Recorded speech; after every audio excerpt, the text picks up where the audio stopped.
It's time to take command with former NFL tight end Logan Paulsen and former Commanders beat reporter Craig Hoffman.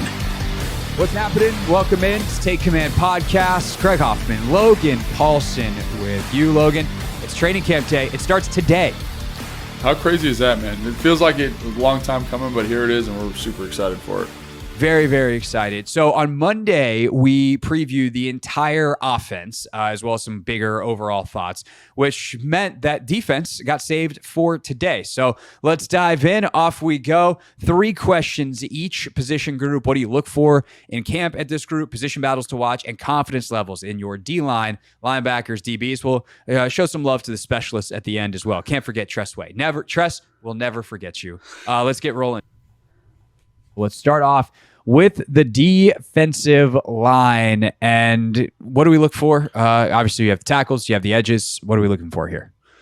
Obviously, this is one of those positions that's more based on like athletic traits. So obviously, when you're watching one-on-ones, do they have athletic pass rush juice? And then team, like, are they physical at the line of scrimmage? Can they get hands on guys? Can they shed blocks? Do they? And again, this is another one kind of like receiver, where are they making plays? And I think that can't be overstated. The value of getting a group of guys or getting an individual specifically that's going to make plays. And so the physicality, the raw tools, the athleticism to rush the passer, and the physicality to stop the run are all things that you kind of circle and say, this is super important to the position. Yeah, for sure. I mean, one-on-ones are always really fun to watch here. O-line, D-line, like who's got the pass rush juice. I won't say we've seen guys make teams out of that, but like you can really tell, oh, this guy's got a different level of juice. We need to watch him a little bit more in the team settings. And if they can replicate that in 11 on 11, then that guy's probably going to wind up on the team, especially on a team that doesn't have a lot of pass rush juice on the outside coming in, at least doesn't appear to have a lot of pass rush juice on the outside coming in. I think there's a lot to watch on the interior, which gets us to our position battles as well. We know John and Duran are in.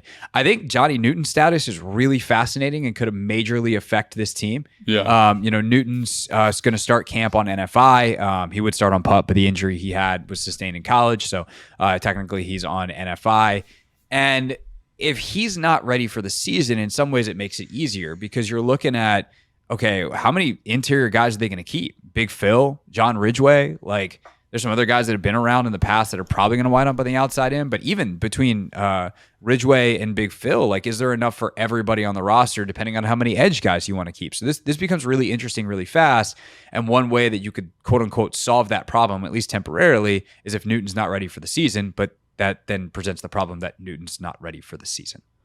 Right. Yeah, I totally agree. I mean, this group is, again, one of those ones kind of like receiver where we don't really know exactly what they're looking for. And do they even have that type of player on the roster? Because I think when you look at Dallas and what they did in Dallas, they just accumulated all these like really good pass rushers. And obviously Doris Armstrong's here from Dallas. He's one of those guys that's surefire to make the team. Dante Fowler feels very similar to that. But then you say, like, is it KJ Henry and Andre Jones? Are they both making the team? Because that would get you to 5 edge rushers with Cleveland Farrell. And then that gets to your point. Like, if you're keeping 5 edge rushers and then you got to keep 4 or 5 interior guys like John Ridgway versus Big Phil, Benny Potuai versus Norrell Pollard, the kid from Virginia, the UDFA, who showed all that tremendous pass rush promise. I mean, analytically, he was one of the best pass rushers in college football. So to me, it's like totally up in the air. And then if you take Drazan out, it makes it a little bit cleaner because you just need bodies. But if Drazan's healthy for the start of the season, which is up in the air at the moment, I'm not going to comment on the injury status or anything like that, but it does make that dynamic really interesting. And again, like, what are they going to value? Are they going to value kind of a big run stopping player? Obviously Dan drafted Ridgway in Dallas, and Ridgway has been very excited about Dan being here and feels like he fits in the system well. So it's kind of like, one of those ones where there's so many questions, there's so many layers to this. And can't wait to see what it looks like. Yeah, as you mentioned, one affects the other, and that also gets to the outside stuff. So I think Fowler, Furl, and Armstrong are locks. I think Henry's probably a lock, but based off of both draft position last year and merit, like I think KJ Henry's probably clearly the 4th best guy here. But You draft Javonte Jean-Baptiste. They did choose to bring back FA, who's got inside-outside position flex. Though, right now? I do think he's coming off an injury. So maybe that they're able to bring him in the middle of the year if someone else gets hurt. But like, he's a really interesting guy. Sure. That they chose to bring back, and we know he can play 3 tech as well as play outside. Jones has all this juice, but like, does he know how to use it? Right. And can he use it at the NFL level? So like, and then again, Jean-Baptiste is a draft pick. Right. So he's a 7th round pick. I mean, he's a guy that feels like you could probably sneak to practice squad, and he's also kind of navigating an injury from what I understand. So, I think, what is it? When do they report? Tomorrow? They report on Tuesday. So like, I think that for this group specifically, that injury, injury designation is going to be super important. Like, who's where, what's going on, because it might be really complicated, like you're saying, or maybe FA and Jean-Baptiste are on PUP, and then you're like, okay, well then these are the guys that are going to make the team. Yeah. So, all right, linebacker. Confidence level in this group. I think it's going to be a very solid group. I think they're going to, in terms of like, breaking the NFL sack record, I don't think they're going to do that, but I think they're going to be really solid. I think, we gave the receivers a 7, and I think I kind of feel the same way about this group. I think John and Duran are going to play better. I think the edge guys are going to do what they're supposed to do. I think the defensive scheme is going to elevate them. So I think because of scheme, because of kind of who the players have shown themselves to be in terms of just super consistent, I feel pretty good about it. Yeah, I feel pretty good. I in some ways it is exactly like receiver, where I feel really good about the floor and not great about the ceiling. Right. Where I'm like, oh man, but they just don't have that like horse off the edge, which we'll talk about in a second when we get to linebacker. But yeah, 7 feels right. Okay, linebacker. Speaking of, you have Wagner, you have Luvu, and those guys are, what do you look for in camp at this group? I want to see those guys play football. But there's a lot more to it. Linebacker, what are you looking for specifically? So yeah, like, are they fitting gaps correctly? Are they in their spots in coverage? How's their communication? That's the middle. That's the backbone of the defense. Like, they got to talk to everybody, make sure everybody's on the same page. I think obviously Bobby Wagner is, maybe the best in the NFL at that. So I expect that to go really well. And then usage, I think we're going to talk about there in a second, but like, how are they going to use Frankie Luvu? And if they're going to use him as an edge rusher, which maybe changes the numbers a little bit for the defensive end group. How do they use Jordan McGee or Jamin Davis, or does Anthony Pittman edge somebody out? Like, those are guys that I think are in terms of how they use players. And then I think that also kind of bleeds into the nickelback scenario in terms of like, do they have a lot of confidence in Dominique Hampton? Does he take one of these linebacker spots? So usage for this group is maybe the most important, because I think it speaks to kind of an identity with regards to the defense. And obviously, I think the two guys, Luvu and Warner, or Wagner, are in. But after that, you're kind of like, what does Joe Witt Jr. want to do with this group in terms of, are we using a nickel? Are we using a dime? Are we using Luvu in pass rushing situations? Who's the next rotational piece for that? So I think in addition to like the technical elements, like, usage is extremely important for this group. Yeah. If you had to pick, bonus question, which guy plays the most snaps this year? I'll phrase it that way. Luvu, I think. You think Luvu over Wagner? Like, if the 100% snap guy is Luvu? I think so. I think because Luvu, while maybe not being the most dynamic coverage player, I think he adds value as a pass rusher. And so I think they're going to find a pass rusher and a blitzer. So I think they're going to find ways to keep him on the field. And I think when you look at Wagner at this point in his career, I think he's still a very good player, but I want to add better coverage players. So I think when you look at Dallas, like, they'd leave one linebacker on the field, which I guess that could be Wagner, but I think Wagner and Luvu maybe both together in some nickel rush packages because of Luvu's ability to rush the passer. But then I think that's where the Dominique Hampton, Mike Sanderstill, Quan Martin questions start to kind of matriculate there, in terms of, if you feel really good about those guys, maybe they can actually play linebacker for you in certain pass rushing situations. So interesting. All right, so position battle to watch. I mean, this one feels kind of clean. For me, it's Jamin Davis. It's Jamin Davis. Yeah, well, Jamin Davis is like, it's almost Jamin versus himself. If we look at Luvu, Wagner, I think Pittman, like, veteran, they brought him in for a reason. Jordan McGee. He's looked good. He's made plays in OTAs and minicamp. Jordan McGee, rookie, he's obviously making it. So there's 4, and that could be it. Yeah. And then you get to Jamin. Yeah. So position battle, Jamin versus himself. Yeah, and I think this is going to be really interesting, and maybe one of like the most interesting stories of camp, and maybe could possibly reflect kind of how the new group is viewing certain positions. Like, they're trying him out at edge rusher.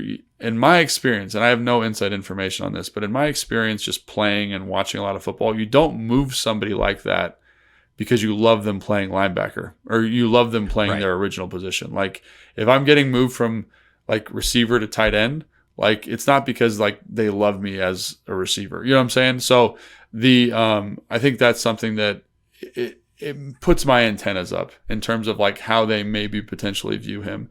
And like if you've got a raw guy linebacker who needs a lot of reps to be better, like why are you taking linebacker reps away from him if you want him to play linebacker? So for me, it's Jamin. And again, like that fifth guy's got to be a dog on teams, and Jamin just hasn't done a ton of that. So it is a really interesting because it's really Jamin versus himself, but also like maybe KJ Henry, or maybe it's Dominique Hampton, or the other DB from Colorado State who's a UDFA who might make the team. Like those relationships become really interesting all of a sudden. And if we're saying who's going to play better special teams, it's probably not Jamin Davis because he hasn't done it since he's been here. So I think it's a really, really that him specifically in that room is super interesting because like I think he's in a difficult spot to make the roster, I think.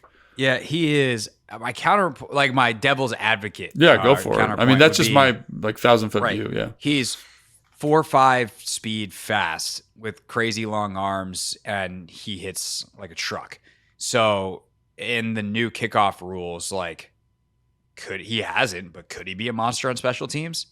Yeah. Like, hey, Jamin, there's the ball. Go get it. Like that's the thing he's best at. But I know who's a good. You know who I know is a monster on special teams, like Christian Holmes and Percy Butler, and you know what I'm saying. And like if you're competing, it might wind up being the fifth or sixth safety versus Jamin, but also then like what do you like as pass rush? I mean, obviously the big determining factor is going to be can he figure out this pass rush thing. And he's got some physical traits that you would like if you looked at Jamin Davis as a draft prospect and I gave you a blind resume in terms of raw athletic score, measurements, etc. I know what you like in pass rushers. I'm talking you specifically, not generic you, but also NFL generic yous out there.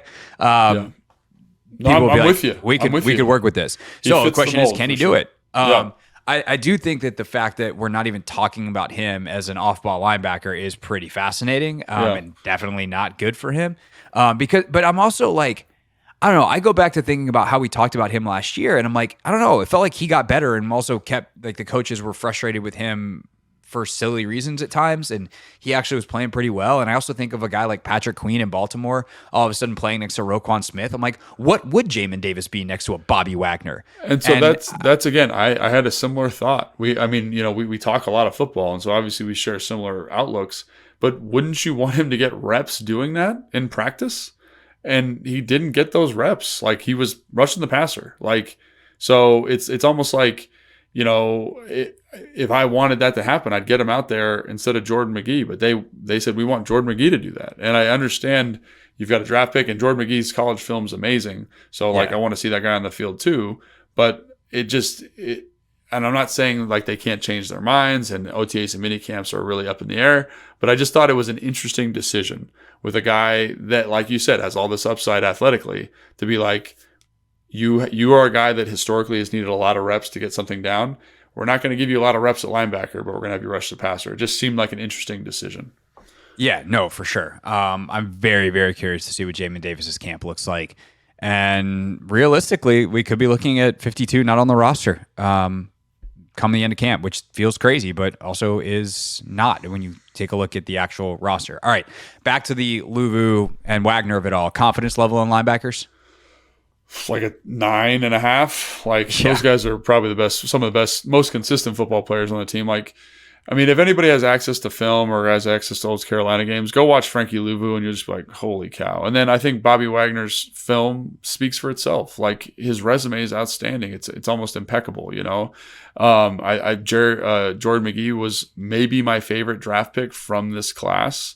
So I'm really stoked generally on the group. And Pittman, like you said, had a really good OTA minicamp period. So I'm very confident in the depth. I'm very confident in the top 2 guys. I'm just fascinated with how they're going to use them from a pass rush, role allocation standpoint. But in terms of them playing football, like, I'm very confident that they're going to do a good job as long as they stay healthy. Yeah, which, of course, knock on wood, fingers crossed, all the things. That's the case for every single position on every team in the NFL.